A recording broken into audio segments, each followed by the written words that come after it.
Now, the Harvard project published multiple volumes on the Kumbh Mela, and this is just the beginning.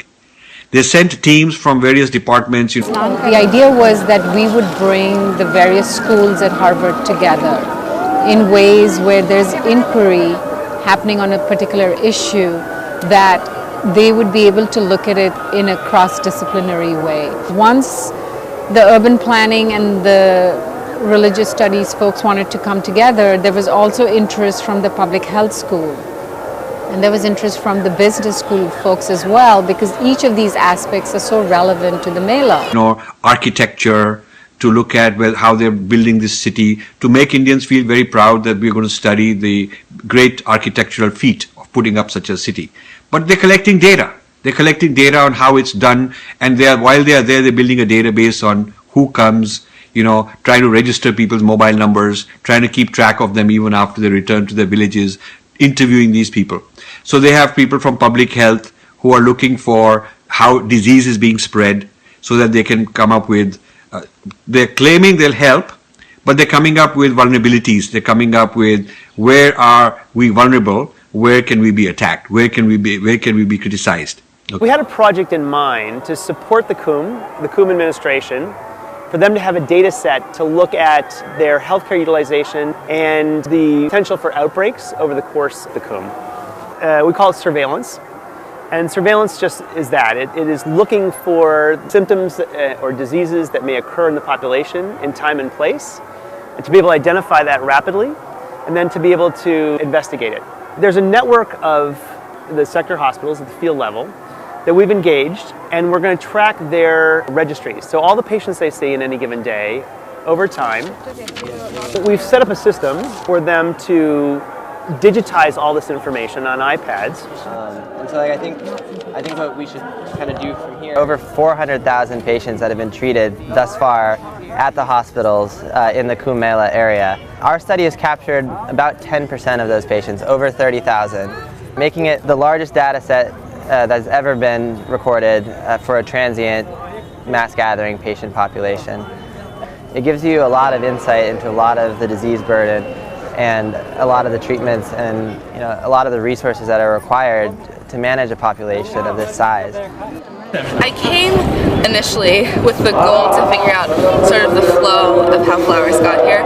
So from fields to trucks to markets to trucks to the Mela and then being sold. And I wanted to figure out who was selling them, who was buying them, and how they were being used. But when I got here, I realized that the new direction of the Kumbh has been a sort of environmental one. So this Green Kumbh movement has really opened my eyes to the problem of flowers being sort of ending up in the Ganga here on the beaches. The Kumbh Mela occurs every 12 years. The estimates for how many people will pass through here in the aggregate varies, in the tens of millions, certainly 30 million at its peak. There is no other agglomeration of humanity at that scale anywhere on the face of the earth.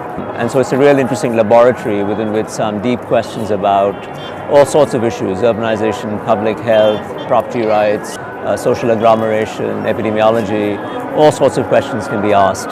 So that's the reason why we zeroed in on it and decided to create the infrastructure to allow researchers to come here. Dinah Eck from Harvard, who is leading this Kumbh Mela project, said that she's very sad that feminist NGOs haven't really taken the responsibility to do their job yet, and she hopes that this will change. And Ford Foundation soon thereafter started giving grants, started empowering NGOs that are going to be Kumbh Mela watchdogs. So you will see a whole lot of Kumbh Mela watchdogs producing all kinds of reports, PhD dissertations being written on this. This will be the new fashionable site for anthropologists, human rights workers, and so on. People who come here are convenienced, you might say, by the fact that there is this wonderful grid of an urban infrastructure that has been placed here so that they can live here for a month or for a few days.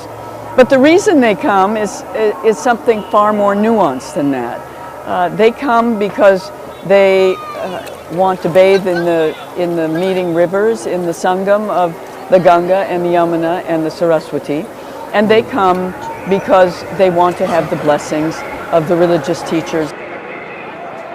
Our students are mapping in a different sense. They're looking at the meaning behind the facades, at what takes place on these streets and within these pavilions. Okay, so various departments, religion, wanting to look for, is it a Brahmin-dominated thing, which it is not. Are Muslims being allowed and are Christians being allowed because it's secular and plural and we should allow them?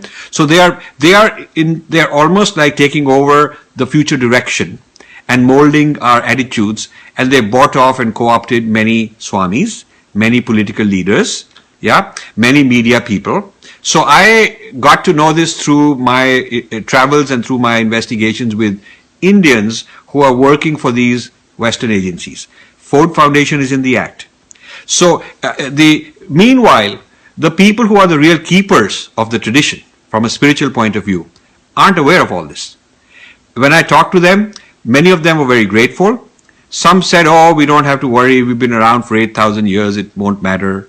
Some said, it's not my job, maybe the government will do it. Some were actually hostile to me, sold out, in the sense that, who are you? Why are you interfering? It's our business. You don't have to worry. We trust those guys. They're very good to us. They come and give us gifts. They give us grants.